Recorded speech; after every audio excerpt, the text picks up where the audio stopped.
Private Sector Alliance has launched a mass vaccination exercise that is aimed at boosting the government's efforts for the country to reach herd immunity sooner.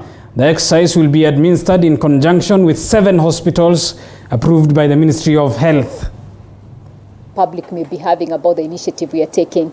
So I'll start with my far right.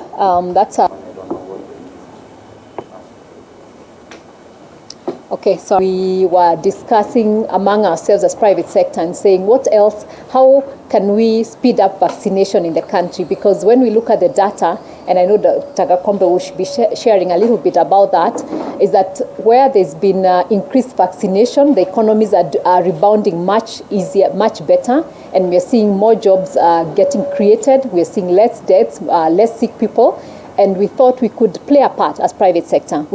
We are especially happy because this partnership has seen the realization of us having the J&J platform in the country. And what is even more exciting is that this J&J has been availed through public resourcing.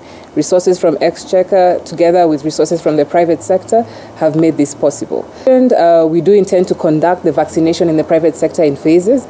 We've just commenced on the first phase. As Carol has shared, we have good reception, good numbers coming in.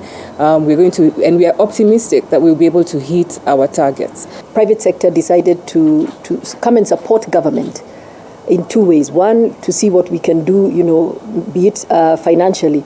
But there's also the other side where when you have skin in the game, I believe you push the uptake. And for us, we want to do as much or move back into normal business as possible.